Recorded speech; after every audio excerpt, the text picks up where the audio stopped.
यार क्या लगता है क्या माइलेज दिया होगा? बहुत बड़ी गाड़ी भैया, 5-6 का दिया होगा। इलेक्ट्रिक बूट ओपनिंग नहीं दी गई है, ये फीचर भाई दिया जाना चाहिए था। इसका 360 डिग्री कैमरा कितना ज्यादा काम आ रहा है, यानी हिल्स पे अगर आपको ऐसा 11 kmpl जैसा माइलेज मिले तो आपकी आवाज पर सारे काम हो जाएंगे, भले ही आप आगे ना बैठकर पीछे बैठे हो। यहाँ पर सामने कर्व है, फिर भी ये गाड़ी खुद ही टर्न ले रही है। ये देख, स्पोर्ट्स कार वाली फील आ रही है भाई इसके साउंड से, इसके डिजिटल डिस्प्ले से। दोस्तों आज हमारे साथ में है 2024 हुंडई एल्काज़ार और हम हैं इस वक्त उदयपुर में।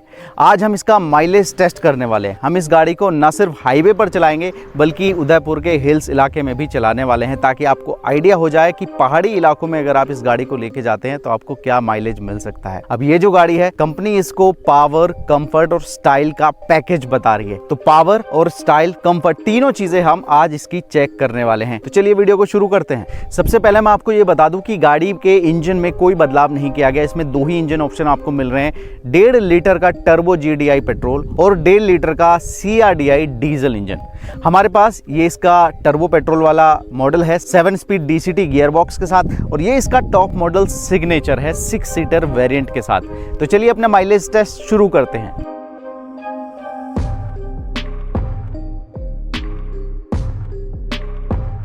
तो दोस्तों सफर शुरू करने से पहले ना हम अपनी ट्रिप को रीसेट कर लेते हैं। यहाँ आप देखिए ट्रिप A को हमने 0 कर दिया है। सिंस रिफ्यूलिंग भी अभी अपडेट नहीं हुआ था, इसलिए हम इसको 0 ही कर देते हैं। अब ओडोमीटर एक बार देख लीजिए, 930 किलोमीटर फिलहाल ये गाड़ी चल चुकी है। अब इससे पहले कि हम अपना सफर शुरू करें, मैं हुंडई एल्काज़ार का एक बहुत ही बेहतरीन और नया फीचर दिखाना चाहता हूं।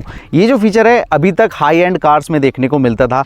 इसका नाम है डिजिटल की, यानी ये आप फिजिकल की देख रहे हो, मुझे इसकी जरूरत नहीं है। गाड़ी आप देखोगे मैंने ये लॉक कर दी और ये चाबी मैं दे रहा हूं अपने कैमरा पर्सन को, ये दे दी। अब मुझे क्या करना है, सिंपली मेरे फोन में ही इसकी चाबी है जो मैं यहाँ पर दिखाना चाहूंगा। ये देखो वॉलेट में आप देखेंगे एल्काज़ार लिखा हुआ है, एक कार्ड बना हुआ है, और इसी से मैं गाड़ी अनलॉक करूंगा और स्टार्ट भी करने वाला हूँ। देखो अनलॉक करने के लिए सिंपली यहाँ पर रखूंगा मैं, और ये देखना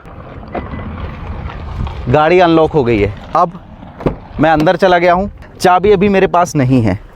अब ये जो फ़ोन है ये मैं वायरलेस चार्जिंग वाला जो पैड है वहाँ पर रख देता हूँ, और डिस्प्ले में देखो ऑथेंटिकेशन सक्सेसफुल। अब मुझे सिंपली ब्रेक पे पाँव रख के बटन दबाना है और गाड़ी स्टार्ट हो गई है। और अब मैं आपको इसका बूट स्पेस भी एक बार दिखाना चाहूँगा, पीछे आ जाइए।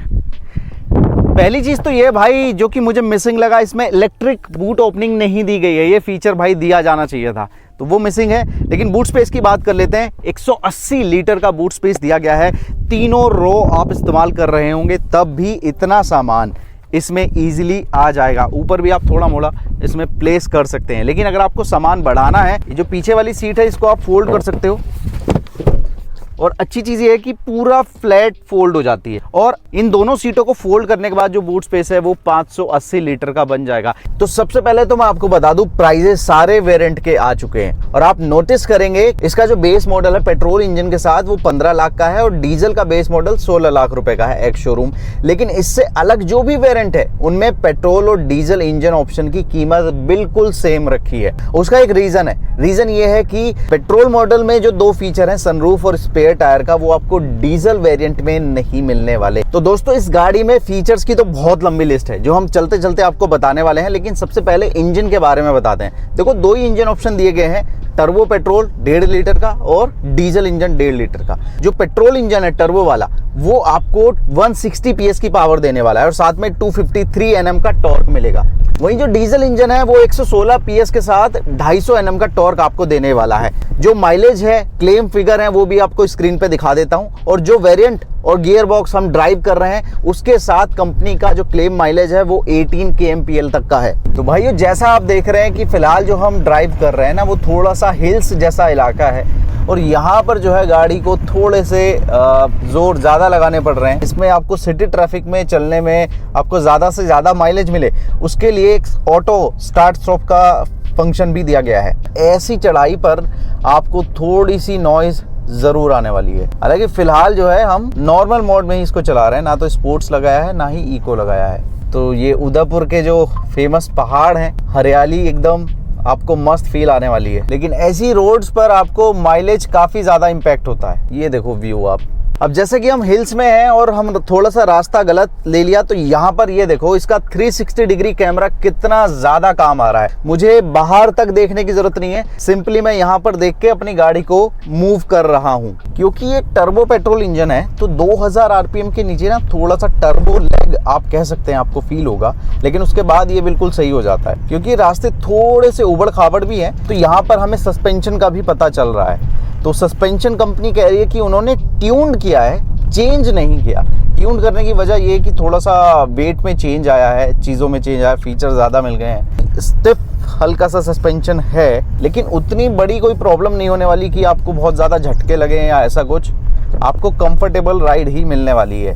अब इस तरह के कर्व्स हैं तो वहाँ पर इसकी हैंडलिंग का भी पूरा पता चल जाता है। देखो आप देख रहे होंगे कि टेढ़े मेढ़े रास्ते हैं, पहाड़ी वाला इलाका है, तो यहाँ पर इसके बॉडी रोल वगैरह का और स्टीयरिंग फीडबैक का पूरा पता चलता है। और मैं आसानी से अपनी 50 की स्पीड पे टर्न ले पा रहा हूँ, कोई बड़ी प्रॉब्लम नहीं हो रही है। काफ़ी बड़ी गाड़ी है, ऊंची है, भारी है, फिर भी कोई समस्या आपको नहीं होने वाली, आराम से आप मनूवर कर सकते हैं। तो यहाँ पर मैं दिखाना चाहूँगा, इसमें आपको फुल्ली डिजिटल ड्राइवर डिस्प्ले मिल जाता है और इसके जो थीम है वो आपको लगभग क्रेटा जैसे ही याद दिलाएंगे। तो जैसा कि आप देख रहे हैं कि पहाड़ों के बीच ये गाड़ी चल रही है और एक बार आपको डिस्प्ले में जो एवरेज फ्यूल इकोनॉमी है वो दिखा देता हूँ। देखो 10.8 दिखा रहा है। तो ऐसे हिल्स में हमें चलते हुए कितना 10-11 किलोमीटर हम चल चुके हैं और फिर भी अगर ये माइलेज हमें दिख रहा है तो भाई बहुत ही अच्छा माइलेज है। यानी हिल्स पे अगर आपको ऐसा 11 kmpl जैसा माइलेज मिले तो यार क्या बुरा है ऐसा टर्बो पेट्रोल इंजन। लेकिन जो असलियत है वो तो भाई तब पता चलेगी जब हम इसका टैंक टू टैंक फिर से फुल कराएंगे। यहाँ आप देखेंगे एक बहुत ही बेहतरीन फीचर मिलता है। आप देखेंगे मैं ढलान पर हूँ, पूरी पहाड़ी वाला इलाका है। यहाँ पर एक फीचर बहुत काम का है, वो है ऑटो होल्ड का। देखो मैं इसको प्रेस करके दिखाता हूँ क्या फायदा है। मैंने ऑटो होल्ड दबाया और यहाँ देखो स्क्रीन पे ये दिखा रहा है ऑटो होल्ड एक्टिवेट हो गया। डीएक्टिवेट करने के लिए ब्रेक पर पांव रखना होगा। यानी मैंने ब्रेक नहीं दबाए हुए फिर भी ऐसे ढलान पे मेरी गाड़ी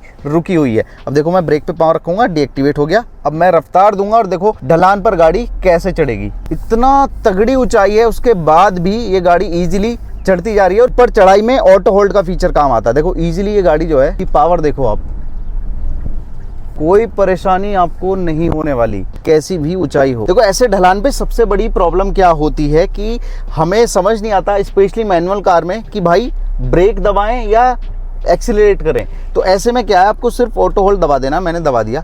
अब ये जो गाड़ी है पीछे नहीं खिसकेगी, ढलान पे चढ़ाई पे पीछे नहीं जाएगी और ईजिली मैं एक्सीलरेट करके इस गाड़ी को आगे ले जा सकता हूँ।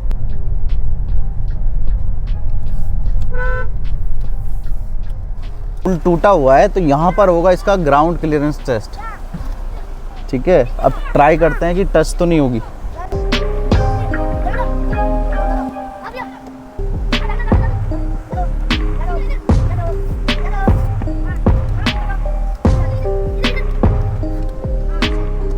इजीली यहाँ पर चढ़ गई है गाड़ी, कोई प्रॉब्लम नहीं हुई है।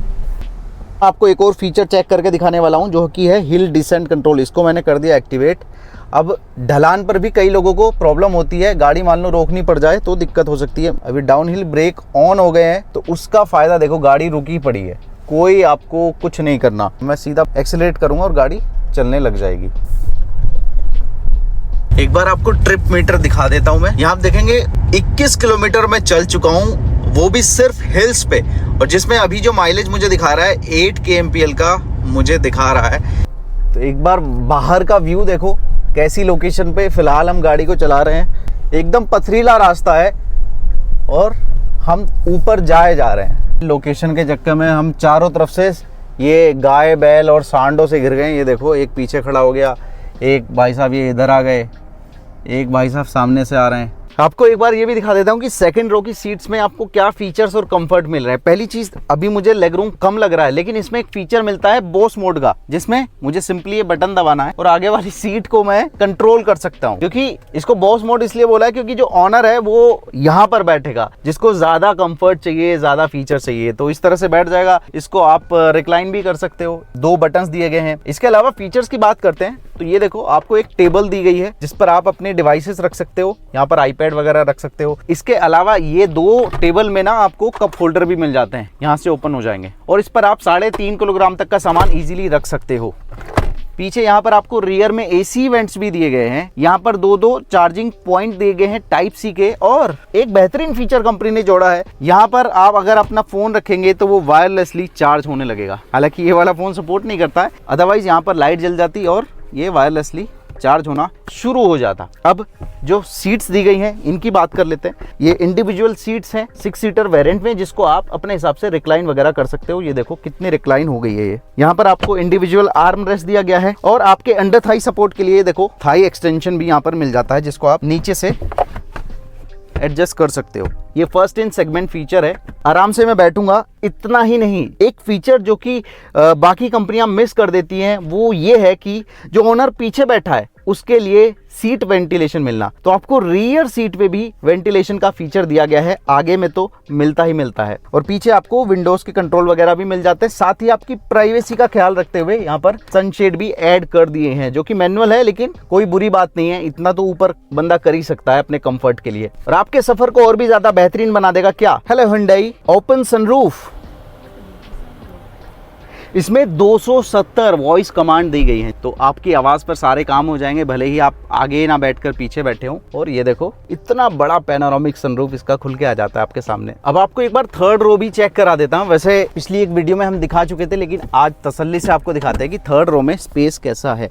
देखो पिक्चर्स में ये लोग दिखाते हैं कि एडल्ट बैठा है, लेकिन क्या एडल्ट बैठ पाएगा? यहाँ आप देख रहे होंगे एकदम टाइट मामला है लेग रूम का। और ये जो सीट है रिक्लाइन भी नहीं है, मैंने आगे की हुई है। लेकिन अभी एक चीज ये जरूर बाकी है कि आप इस सीट को थोड़ा सा आगे कर सकते हो, लेकिन अगर इस पर बंदा बैठा होगा तो वो करना भी पॉसिबल नहीं होगा। यानी ऐसी सिचुएशन में आप सिर्फ एक बच्चे को ही यहाँ पर प्लेस कर सकते हो, वो भी अगर लंबे सफर पर जाना है तो शायद उसको भी प्रॉब्लम हो सकती है।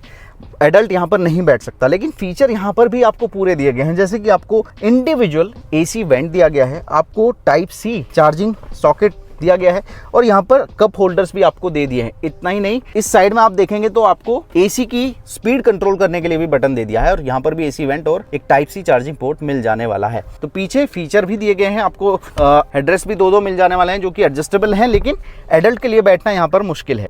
भाई पहाड़ के बाद अब थोड़ा सा हाईवे वाला लोकेशन आ गया है। मैं दिखा देता हूँ टोटल हम कितना चले हैं। यहाँ आप डिस्प्ले में देखोगे लगभग 40 किलोमीटर हम चले हैं। 7.1 kmpl का माइलेज इसने हमें हिल्स पर दिखाया है। और अब हम थोड़ा 10-15 किलोमीटर हाईवे पर चलेंगे या उससे ज़्यादा चलने की कोशिश करेंगे, और उसके बाद फिर से हम फ्यूल भराएंगे। अभी हम हाईवे पर कैसा परफॉर्मेंस है वो एक्सपीरियंस कर लेते हैं। तो हाईवे पर चला है ना, तो सबसे पहले मैं बताना चाहूँगा इसका NVH लेवल कैसा है। टायर की थोड़ी बहुत नॉइज़ आ सकती है टायर की, लेकिन ऐसी नहीं है कि आपको वो परेशान करे।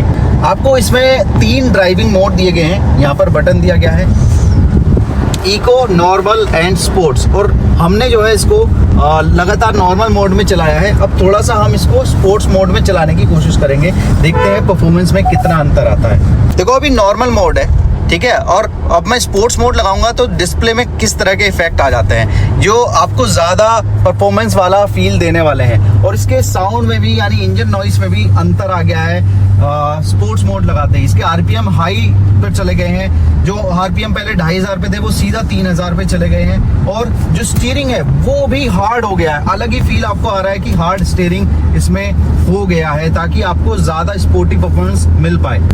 और एक बार इको मोड लगाऊं तो इको मोड लगाने पे ओके, इको और स्पोर्ट्स मोड में काफ़ी बड़ा अंतर है। स्टीयरिंग में भी, इसकी इंजन नॉइस में भी, इसके आरपीएम में भी।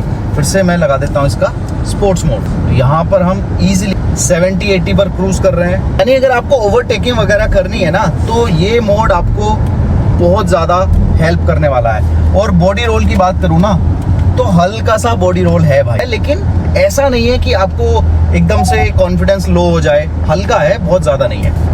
अब हाईवे पर हैं तो इसका सबसे बेहतरीन फीचर भी यूज़ कर लेते हैं। ADAS लेवल 2 हम एक्टिवेट कर देते हैं, और सामने पट्टी है, हम इसका क्रूज कंट्रोल भी एक्टिवेट कर देते हैं, जिसको कंपनी स्मार्ट क्रूज कंट्रोल कह रही है। ये देखो आप, मैंने गाड़ी का स्टीयरिंग छोड़ दिया जो कि रिकमेंडेड नहीं है, फिर भी आपको दिखाने के लिए। यहाँ पर सामने कर्व है, फिर भी ये गाड़ी खुद ही टर्न ले रही है। ये देखो, यानी एकदम एक्यूरेटली ये काम कर रहा है। और देखो ब्रेकिंग भी कर रही है। सामने एक ऑटो जा रहा है, उस हिसाब से इसने स्पीड को स्लो कर दिया है। देखो 45 पे आ गया है, लगातार चल रही है। ऑटो के हिसाब से इसकी स्पीड को इसने कंट्रोल कर लिया है। अब मैं इंडिकेटर देके साइड वाली लेन में आने की कोशिश करूंगा। और स्पीड जो है खुद ही बढ़ गई, ना मैं रफ्तार कंट्रोल कर रहा हूँ ना ही ब्रेकिंग, सब काम ऑटोमेटिकली हो रहा है। और एक अच्छी चीज भाई, इसका जो ब्लाइंड स्पॉट है ना वो इसके इस वाले डिस्प्ले में ही दिखने लगता है। ये देखो मैंने इंडिकेटर दिया और इसी डिस्प्ले में आपको दिखने लग गया है कि पीछे कोई व्हीकल तो नहीं है। जो पीछे ट्रैफिक आ रहा है उसको भी लगातार ट्रैक करता है। सामने से कोई व्हीकल आ जाए तो उस सिचुएशन में भी ये इमरजेंसी ब्रेकिंग वाला काम करने वाला है, अलर्ट भी देता है। और अगर सिचुएशन कंट्रोल में ना आए तो ब्रेकिंग भी ये गाड़ी खुद कर देगी। स्पोर्ट्स मोड से अब मैं हटा के फिर से नॉर्मल मोड पे ले आया हूँ। लगातार वार्निंग आती रहती है इसमें, जैसे सामने अभी आप देख रहे होंगे बाइक है तो यहाँ पर वार्निंग आ गई कि कुछ टक्कर वाली सिचुएशन बन सकती है। मैंने एक चीज देखी है कि अगर आपको सिटी और हाईवे में चलना है ना तो आपके लिए ये कंफर्ट वाला या नॉर्मल मोड कह लो, ये वाला पर्याप्त है। ना तो आपको इको की जरूरत है ना ही स्पोर्ट्स की जरूरत है। ये नॉर्मल मोड आपका काम अच्छे से कर देता है। और एक चीज ये भी है कि भाई जो इसका DCT गियर बॉक्स और ये टर्बो पेट्रोल वाला इंजन का कॉम्बिनेशन है ना, ये आपको हाईवे पर बहुत अच्छी फील देने वाला है। आपको ओवरटेक करना हो, आपको हाई स्पीड पे जाना हो, 100 से ऊपर जाना हो, तो ये जो कॉम्बिनेशन है बहुत अच्छा परफॉर्म आपको करके देने वाला है। और एक अच्छी चीज़ ये भी लगी मुझे कि इतनी बड़ी गाड़ी होने के बाद भी ना इस गाड़ी को कंट्रोल करना, मैनेज करना ट्रैफिक के बीच में काफ़ी ज़्यादा आसान है। इस गाड़ी में ना आपको 8 वे पावर एडजस्टेबल सीट मिलने वाली है, ड्राइवर की भी और को पैसेंजर की भी। तो उसकी वजह से आपको ना एक विजिबिलिटी इतनी अच्छी मिलेगी, आपको लगेगा कोई हैचबैक जैसी गाड़ी चला रहे हो। बोनट का व्यू हो गया, विंडस्क्रीन के बाहर का व्यू होगा, पीछे का व्यू हो गया, एकदम परफेक्ट आपको मिलने वाला है। और साथ में आपके कंफर्ट को बढ़ाने के लिए ना आपको वेंटिलेटेड सीट्स का फीचर दिया गया है, आगे भी दिया गया है और पीछे भी दिया गया है। साथ ही डुअल जोन क्लाइमेट कंट्रोल दिया है, यानी मैं भी अपना टेम्परेचर सेट कर सकता हूँ, बगल वाला भी। तो मैं आपको दिखाना चाहूंगा कि ये जो डिस्प्ले है, पूरा सेटअप है, आपको क्रेटा की याद दिला सकता है। ये आप देखोगे 10.25 इंच का ये इंफोटेनमेंट डिस्प्ले मिल जाता है और ये ड्राइवर डिस्प्ले मिल जाता है। तो यहाँ पर काफ़ी सारे फीचर मिल जाते हैं, जिसमें से मेरा फेवरेट फीचर ये है कि इसके होम पेज पर ही ना लगातार मैप चलता रहता है, नेविगेशन चलता रहता है। क्वाइट मोड दिया गया है जिससे जो साउंड है वो सिर्फ आगे की सीट पर आएगा, पीछे की सीट पर नहीं जाएगा, डिस्टर्बेंस नहीं मिलने वाला। अब थोड़ा सा इसको दौड़ा के देखते हैं, ब्रेकिंग भी टेस्ट कर लेते हैं। देखो 80 की स्पीड पे ये लिए ब्रेक एकदम से 20 की स्पीड पे आ गई है। काफ़ी अच्छे से काम करने वाले इसके ब्रेक दिए गए हैं, ऑल डिस्क ब्रेक आपको मिलेंगे। ट्राई करेंगे 100 पे ब्रेक करने का, तैयार हो? सो 80, 90 और ये है 100। कुछ सेकंड्स में ही गाड़ी स्टेबल हो जाती है। सो ब्रेकिंग में भी आप मुझे लगता है पूरी तरह से भरोसा कर सकते हैं। देखो हाईवे पर हम चला रहे हैं और यहाँ पर डिस्प्ले में 8.3 kmpl का माइलेज आ रहा है और 52.6 किलोमीटर अब तक हम चल चुके हैं। अब इसमें हिल्स भी शामिल है, 40 किलोमीटर हिल्स में चले हैं। ऊपर के जो किलोमीटर है 12-13 वो अभी हाईवे पर है। उड़ाकर भी तो देख ले इसको। स्पोर्ट्स मोड, ये देखो स्पोर्ट्स मोड और अरे बाप रे 70-80 4000 RPM। स्पोर्ट्स कार वाली फील आ रही है भाई इसके साउंड से, इसके डिजिटल डिस्प्ले से। 3000, 3500, 90। ओवरटेक करना, ये लो ओवरटेक के दौरान। लेकिन हाँ, आवाज काफी ठीक ठाक आती है आपको। देखो ऐसे ही बम्पर्स पे ना, सेम रोड पे, सेम तरह के झटकों पे मैंने एक दूसरी कंपनी की गाड़ी चलाई थी तो उसके सस्पेंशन से काफी आवाज मुझे सुनाई दी थी, लेकिन ऐसा हुंडई अल्काज़ार के साथ बिल्कुल नहीं है। काफी अच्छा ट्यून किया गया सस्पेंशन को और बेहतरीन काम ये करते हैं। आप ब्रेक लगा देंगे उसके बाद भी आवाज आती है, घूम घूम रेव की आवाज आपको आती है। मतलब 60 की स्पीड पे तो पलक झपकते ही पहुंच जाएगी। इतनी बड़ी गाड़ी जब एक हाथ से कंट्रोल होगी ना तो मजा ही कुछ और है। ये लो ब्रेकर्स पे, ये खुद आया, कुछ पता नहीं चल रहा भाई। बहुत बढ़िया, बहुत बढ़िया। 76.6 किलोमीटर हम चल चुके हैं और सामने देखो पेट्रोल पंप, वही वाला जिसमें हमने मॉर्निंग में फ्यूल भराया था। फिर से फ्यूल भराते हैं और देखते हैं क्या माइलेज हमें इस हुंडई अल्काज़ार ने दिया है।